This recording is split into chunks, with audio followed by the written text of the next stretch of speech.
Welcome back to Established Dominance Fantasy Football. I'm your host, Ding. And in this podcast, we're going to finish out our rankings in the running back category, and we're going to help fill out the backup reserve positions for your upcoming draft. This will be especially helpful for teams with large benches and best ball leagues. I want to get this content out so we can close the book on running backs for now before we start with wide receivers, which will be the upcoming episodes. So let's jump right in. Just like last episode, before we get into the list, let's talk about our assumptions. First off, we're going to assume these guys are playing 16 games, can't really predict injuries. We're going to use PPR scoring. So if you're in a non-PPR league, I'll try to highlight those. And then again, we're talking opportunities and potential. All right, those are still the key things I like to look for. I mean, I'm looking for value in this last half of the top 40, looking for handcuffs, bye-week replacements, things like that. Again, if some of these players give you a bad feeling, go with your gut. Many players on the list are close in how they'll finish the season, maybe plus or minus 20 points. So if you miss out on one or you reach for another, you'll still probably be okay. And here we go. At number 21, I have Ezekiel Elliott. Now, currently, his ADP is 120. So for some people, this seems like a reach, but not for me. He's going back home to Dallas. They love to feed him. I don't think he got enough play in New England because they don't really know how to handle running backs. So he's headed home and he's going to dominate there. He's number 21. At number 22, I go with Najee Harris. Now, I know a lot of people have Jaylen Warren here, but between Najee and Warren, they're both roughly the same. Although Najee, to me, he's a bruiser. He has a better chance, I think, of going the entire distance from an injury standpoint. So I go with Najee at number 22. Number 23, Kenneth Walker out of Seattle. He only played 15 games last year. He scored about 200 points. I think that's his ceiling this year, but he's a solid number 23 guy. At number 24, back to Jaylen Warren. Again, you could put Najee here. You could flip-flop Najee and Jaylen Warren. I think they're going to put up about the same points, but I just think Najee has a better chance of making it the entire season. At 25, this is going to be a surprise to some people, Josh Jacobs. I really don't think Josh Jacobs is going to have that great of a season. I think his quarterback is focused on throwing the ball versus handing it off or dumping it off. I don't think he gets as much PPR this season. I could be wrong. This could end up blowing up in my face, but I have Josh Jacobs at number 25. He does have an easier schedule than he did with Las Vegas, so there's some potential for him to finish in the top 20, no doubt. At 26, I've got Tony Pollard. Now, he's playing with a new team at Tennessee. His strength of schedule is roughly just as tough as it was back when he was at Dallas, but he's got some competition in Tajay Spears, who likes to catch a lot of balls. Now, the Tennessee Titans will dump off the ball, but I'm not sure that they're going to move the ball as well. I mean, let's face it, Derrick Henry was a beast and people feared him. So at this point, I don't think anyone really fears Tony Pollard. I think he takes a step back. I mean, with Dallas, he put up 223 points. I don't see him putting that up with Tennessee. I see more of a timeshare with him and Tajay Spears, and that drops him down to 26. At 27, I've got Zamir White out of Las Vegas. This is more of a potential pick as well as opportunity. He only played 13 games last year, and of course, Jacobs was in his way. He's talented, and he's a starter now, but touchdowns don't really run through him. They run more like through the air, but he's got two mediocre quarterbacks, not that they were really that good last year. I just don't see him really outperforming a 27 type of ranking. At 28, I have Zach Moss, Cincinnati, new team, really easy schedule. His only issue is Chase Brown is there and looking talented. He could be in a timeshare. We really don't know right now. In preseason, Chase Brown was the only one who played because Zach Moss had an illness. So wait and see on this. There's a lot of potential here. And in Indy, he didn't really water anyone's eyes. He averaged about 12 points a game. So I really don't see him outperforming at 28, but he's definitely a top 30 back. At 29, Brian Robinson. I know this is going to come as a shocker because Washington went and picked up Eckler, but to me, Brian Robinson is the better talent. He's younger, he's faster, he's on the team. The coaches know him, they know what they can get from him, and I think he can outperform Eckler just because of his age and health. At number 30, Aaron Jones. I guess I know a lot of people are going to be scoffing this pick and why he's so low because he's definitely getting drafted much higher with an ADP of 65. His schedule is atrocious. It's a bottom 5 schedule, so that's not good. And then last year, he only put in 11 games. So he's got health issues. He's going to Minnesota, which, I mean, let's face it, they're going to have some quarterback problems. But Minnesota likes to throw the ball, a lot of talent catching the ball.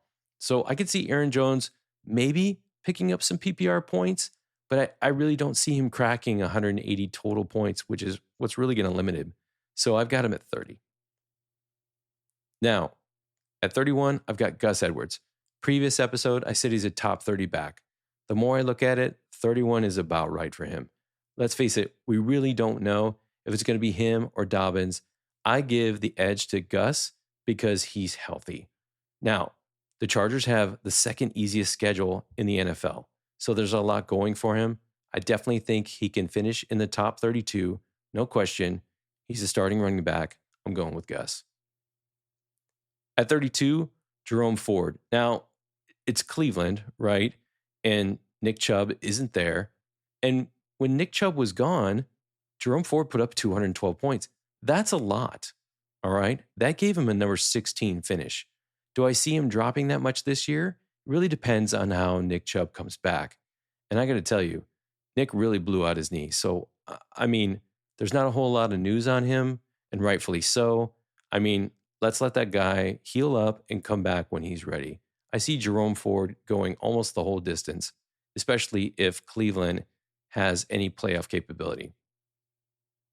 All right, at 33, I've got Javonte Williams. And I got to tell you, I just avoid Denver like the plague. There's some talent at Denver, but honestly, they're not going to win any games. And Javonte, he's just not exciting. Now he gave up. He had 180 points last year, and that's a lot. He's going with an ADP of 97, so he's going off the board pretty quick. I just don't see Denver moving up. I see them moving backwards. And he doesn't have a whole lot of competition, but if he could stay healthy, yeah, he might put up 180 points. So this may seem a little bit low, but I like him at 33. At 34, here's where Eckler comes in. I just think his age is going to be a factor. His health is going to be a factor. And once Washington figures out that Brian Robinson really should be their lead back and their lead guy, I think Eckler kind of falls into that role of veteran running back here to support the young guys. You know what I mean? Moving on to number 35, I have Chuba Hubbard out of Carolina. I don't think Carolina's going to do very well this year. I mean, just be honest with me on this one. I think you would agree. If Jonathan Brooks could come back, that'd be fantastic. But honestly, that kid is not going to play until at least week 3, probably more like week 4, week 5. Chuba's going to get the start. There's not a whole lot going behind him. I mean, they do have an easy schedule. Their strength of schedule is 10, but there's not anything really exciting about Carolina. So I think Chuba can finish in the top 36, but at 35, it seems about right. At 36, I've got Devin Singletary. Now, starting running back for the Giants. So there's a lot of potential here for him to outperform this ranking. And to be honest, when you're in your drafts, you should be looking for starting running backs. I mean, he's got very little competition behind him, but I mean, there might be some competition. He just doesn't have a whole lot of competition. And the Giants are really not that good. So he's going to get his carries. It's just a question of whether he can turn them into touchdowns. And the Giants are probably going to have another rough season. So even though he's a starter, I see him at 36 and no better. But when you're drafting, you're looking for opportunities like this where, hey, I might be able to get a starting running back as my RB3.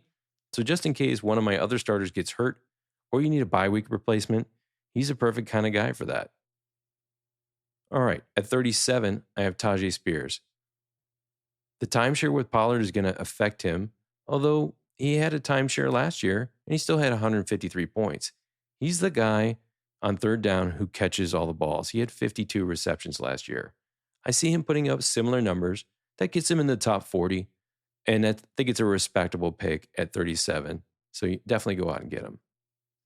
Okay, the next 3 picks, they're not surprises, but they're a little bit of a reach. The first one is at 38, Blake Corum. Okay, he's the backup for Kyren Williams in LA. He's going to get some playing time, and he has a lot of talent. And if Williams goes down, he's the next man up. And then he becomes a beast and he jumps into at least the top 20 as long as he stays healthy. So this is a handcuff pick with a lot of potential. And just in case an injury happens, boom, you have an RB1. At 39, I have Chase Brown out of Cincinnati. This pick is more like I better get an insurance pick if I decided to go with Zach Moss. Because if it turns into a timeshare or Zach Moss gets hurt, it's the Chase Brown show. He had 179 rushing yards last year, so he's not getting a whole lot of opportunities, but their schedule is easy, like I said before. And if anything happens to Moss, it's Chase. And then running at 40, I have Trey Benson, Arizona. So Connor's going to be a beast this year. I have him in the top 20. But if something should happen to him, it's the Trey Benson show. And this kid, he's fast. And he's Connor's backup, and there's no one after him. So if you have Connor, you're going to be looking to get Trey Benson. And he's going to get some points during the season. And if Connor gets hurt again, boom, you have an RB1. There you have it. There's your top 40 running backs. Something to be aware of, there's 3 extra rookies I want you to monitor during the season, or perhaps even grab late in the draft if you're in a best ball league. First is Bucky Irving. He's a rookie at Tampa Bay, so if Rachaad White has any problems, he's a potential backup. Jonathan Brooks out of Carolina. Again, he's hurt, but just monitor how his injury is coming along and if they decide to play him during the season. I don't think they will. And then the last one is Ray Davis. He's a Buffalo rookie, and if Cooks is having any issues with fumbling or they decide to bench him or he gets hurt, I think he's probably going to be the next to stand up. Before we end the show, I want to give a shout out to all the men and women in uniform who keep this country safe. Your service and sacrifice for our freedoms are amazing, and thank you. As always, thanks for listening. If you enjoyed this episode, be sure to subscribe and follow us on X, YouTube, Apple, Spotify, or wherever you get your podcasts so you can stay up to date on our latest content. Next episode, we'll dive into wide receivers and more draft strategy. And until then, remember, established dominance isn't just a catchphrase. It's a commitment. Are you ready?